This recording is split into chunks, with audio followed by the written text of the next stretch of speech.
Barusan gue baru banget balik dari IMOS. Nah, jadi ke situ karena Honda ada announcement, jadi dikasih pass. Honda itu tadi nge-launching tapi belum dijual, katanya ada 3 motor baru elektrik EV ya, electric vehicle. Jujur yang satu gue namanya lupa. Terus satu lagi Honda Gyro elektrik.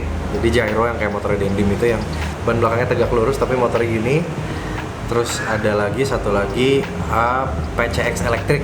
Nah itu cuman katanya sih baru di launch, maybe biar nggak ketinggalan kali ya, karena dunia ini kan sudah mulai mengarah ke electric vehicles gitu dengan banyak macam-macam brand baru. Jadi biar Honda juga join the party gitu bisa dibilang. Cuman nggak tahu kapan akan dijual di sini. PCX-nya pun itu modelnya seperti yang PCX 150, bukannya 160 mukanya. Ya ini sebenarnya udah beredar di internet dari I guess tahun 2 tahun lalu, cuman baru ngeliat fisiknya tadi ada di IMOS. Terus juga bisa gue bilang highlight of the show tadi, selain mau melihat announcementnya dari Honda tadi, gue juga ke IMOS partly karena penasaran sama penerusnya Ruby X-Max baru. Jadi sesuai dugaan ya, karena kan X-Max itu kemarin sudah di launch duluan di luar, di pasar Eropa, Europe, dia itu X-Max 300. Jadi sesuai dugaan ya memang X-Max yang sebelumnya pun versi 300-nya itu di luar negeri, sama hal seperti Ninja 2.5, which is di luar Ninja 300, dan bahkan yang new itu Ninja 400, tapi di sini dicekek jadi 250 cc biar nggak kena PPNBM, biar harganya masih masuk akal gitu. Nah tadi ngeliat motornya, desainnya sih ya sesuai yang di pos-pos yang kemarin tuh lihat di IG, banyak ada akun Yamaha EU kalau nggak salah, European Union yang ngepost. Jadi bedanya itu ya mukanya, hidungnya itu sekilas lebih pesek kalau dari depan. Jadi mirip-mirip ZX 636 yang tahun 2003 ya. Ini gue taruh fotonya di sini. Pasti kalian setuju. Agak mirip gimana ya, kayak lancip tapi nggak terlalu lancip. Gimana gitu. Gue sih ngeliat desainnya, basically gue liat kayak facelift aja, karena kaki-kaki masih sama, pengereman masih sama persis, master rem, kaliper, knalpot juga masih sama persis. Jadi basically I think it's just a facelift. Disclaimer dulu, gue tadi gue nggak ikut launchingnya, jadi gue nggak tahu detailed specs-nya. Tapi gue pas datang motor sudah dibuka, jadi gue lihat-lihat yang dari observasi gue sih yang bisa gue dapat itu. Terus kalau bagian depan, gue sih nggak tahu ya, kalau ditanya sebagai user X-Max yang lama, which is menurut gue udah di mata gue sih udah perfect. Dari bentuknya, ya performa tau lah banyak yang harus dibenerin gitu. Cuman kalau terus ngelihat body yang sekarang ya basically kayak Avanza pas keluar model baru pasti lebih cakep yang model lama di mata kita, tapi lama-lama mata bakal biasa gitu. Tapi yang sekarang it's pretty cantik gitu gue bilang. Nanti ada yang komen nih bahasanya campur-campur norak. And then ke bagian tengah, body tengah itu gue perhatiin ada sedikit berubah, kayak ada tambah kulit jeruknya, kulit body kasar gitu. Habis itu gue sih nggak coba dudukin motornya, but I guess ergonomi pasti sama persis lah ya. Joknya pun yang versi Eropa dapat Euro seat kayak yang dipakai di Ruby gitu, yang di sini lagi-lagi nggak dapat. Tapi lihat bahan kulitnya itu kayaknya lebih kasar, jadi lebih nggak licin harusnya ya. Bagasi I think still the same, kapasitasnya masih sama-sama, ada lampu bagasi kecil itu. Tadi lihat pas dibuka, laci-laci yang di depan dengkul itu bentuknya berubah sedikit tapi fungsional tetap sama. Untuk dashboard, ini gue bahas sebentar lagi ya, karena dashboard itu bagian yang paling bikin gue tertarik sih. I guess juga banyak orang yang lihat itu pasti wow, jadi wow factor X-Max baru ini dashboardnya gitu. Terus semakin kita ke belakang sedikit, bodi belakangnya itu gue lihat malah mirip NMAX Old kalau dari samping, cuma versi lebih kecil, lebih ramping. Bagian belakangnya menurut gue malah turun, jadi nggak, maksudnya not as sexy as the one yang sekarang gitu. Cuman ya maybe matanya aja belum biasa, lama-lama jadi cakep gitu. Tadi tuh ada warna hitam yang kita lihat-lihat, habis itu ada warna merah, habis itu ada warna hijau yang super gelap dongker, velg emas seperti yang X-Max di tahun 2022. Habis itu ada juga yang warna putih atau light grey gitu deh, tadi warnanya Dove. Warnanya semua Dove kecuali yang merah. Yang merah itu glossy tapi batoknya kembali hitam. Dimana X-Max yang 2022 itu sudah full warna merah sampai batok-batoknya. Halo mas. Ya, habis itu bagian dashboardnya ini tadi ketemu sama Jody juga and a few other friends, mungkin mereka ngelihat pas launchingnya ya, jadi ada product knowledge-nya sedikit. Katanya, jadi kan mungkin kalian yang udah lihat di sosmed, dashboardnya itu kan berubah jadi full digital 2 piece gini. Jadi yang atas itu kecil, itu dia buat tadi kalau nggak salah bensin, terus trip gitu-gitu, yang meteran mungkin ya, oil trip, fan belt trip, trip time, fuel average consumption dan segala macam.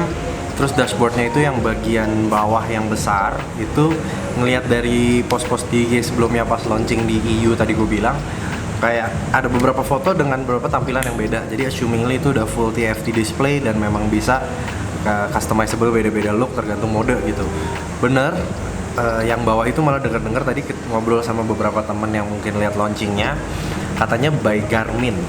Correct me if I'm wrong, tapi maksudnya kalau itu by Garmin, yang bikin bingung adalah gimana motor yang udah facelift dengan teknologi lebih, even by company yang memang specialized di ya GPS dan segala macam, harganya cuma beda 3 juta dari yang sebelumnya. Padahal gue expect jujur bakal maybe ranahnya udah pala 7, pala 8 gitu, karena lihat perubahannya kan, wih kayaknya mantep nih. Cuman ternyata harganya 66 juta guys, dan itu masuk ke sini versi tertinggi, dimana yang di pasar EU, European marketnya ada tipe base sama tipe tertinggi. Katanya sih bedanya dashboard yang bawah itu cuma tetap buat speedo doang, jadi nggak bisa buat maps segala macam, weather, music.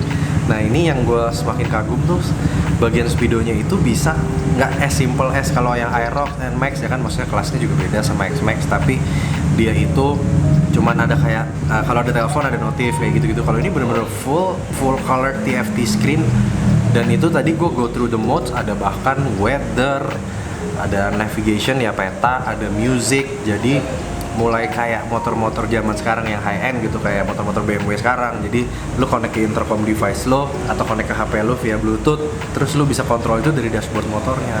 Gokil banget.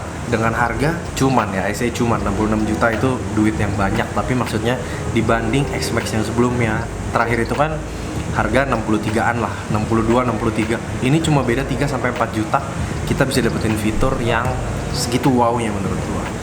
Jadi ya menurut gua sih ganti ruby atau enggak I don't know, tapi tadi lagi gue bilang facelift, jadi mungkin modif-modifan itu banyak yang bisa dipindahin, karena kaki-kaki masih sama, rem masih sama, knalpot pun masih sama, tapi bagian header gue nggak tahu, karena waktu itu ngelihat perubahan dari zaman Aerox Old ke Aerox New itu aja headernya beda, headernya jadi sama-sama NMAX New ya, kayak gitu-gitu little things, kita belum tahu detailsnya, tapi I don't know, I'm still thinking about it. Tapi satu fitur baru yang bikin gue benar-benar tertarik adalah dashboardnya tadi. Jadi nih motor kayak udah siap banget touring lah, at least dari sisi user interface ya. Kalau dari pengereman dan kaki, I don't know berani taruhan atau enggak, tapi I think masih 11-12 sama yang lama, karena perubahan harganya cuma segitu aja. Jadi ibarat kata kayak ganti desain body baru sama nambah speedo yang lebih canggih gitu. Terus apa lagi ya, tadi dari booth Yamaha gue lihat yang paling menarik sih X-Max aja, of course.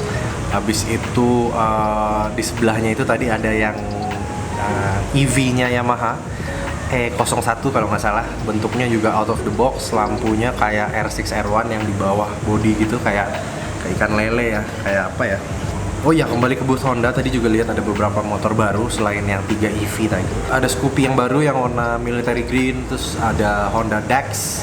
Ini yang di series 125 Retro series yang waktu itu kita obrol sama Dendim, dia masih kurang yang Dex. Dex itu lucu, kecil ya, motor atau sih kegunaannya buat apa, mungkin buat kolektor. Terus juga lihat motor Marquez replika, itu sebenarnya RC213 VS, dimana tahunnya kalipernya masih M4, kelasnya juga masih Brembo OI dan master remnya juga. Tapi ngelihat details motor yang dipakai itu, kalau nggak salah yang dipakai dia parade waktu di Jakarta. Knalpotnya gue lihat detailsnya titaniumnya, nggak ada obat, body-bodinya karbon-karbon. Peleknya I think Marquez itu kalau di balap kan pakai OZ, tapi peleknya RC213 VS itu Marce, jadi cuma sekedar dicat oranye terus logonya dilepas. Di situ tadi, oh ya, ngomongin MotoGP, ada motornya juga Fabio Quartararo di boothnya Yamaha, tapi I think it's just a replica of the old model bike, karena setahu gua pas zamannya Quartararo pindah ke Yamaha itu, Yamaha M1 itu bahkan peleknya udah pakai OZ sekarang, seperti waktu itu Petronas Team duluan.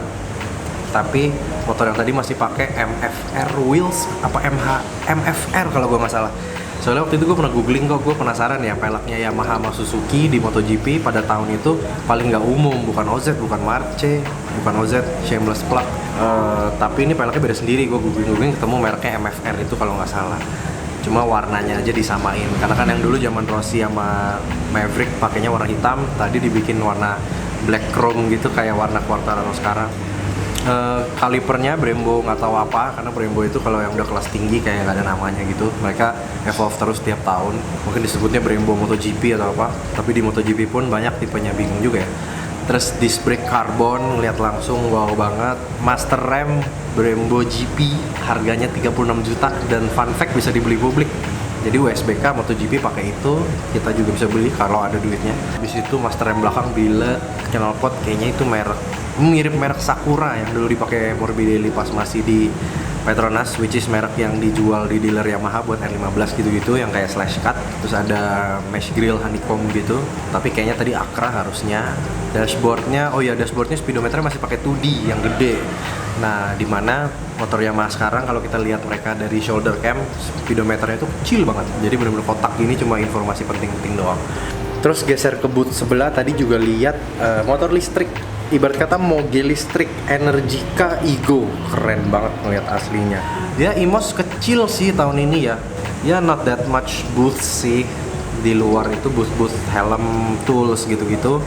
Tadi ke booth NJS juga, dimana NJS diborong semua orang dari masuk sampai ke dalam, dari pagar, maksudnya dari parkiran motor sampai masuk ke Imosnya, banyak orang nenteng 2 biji, ternyata dibatasin belinya 2 biji. Emang helm gorengan gak ada obat. Ya begitulah kira-kira motor-motor yang menarik bagi gua dari Imos 2023. X-Max baru sih definitely my highlight. Ganti atau enggak belum tahu, we'll see. Gua nggak berasa ada keperluan untuk ganti sebenarnya, tapi keren aja gitu ngelihat Speedo yang baru itu, yang katanya by Garmin, correct me if I'm wrong.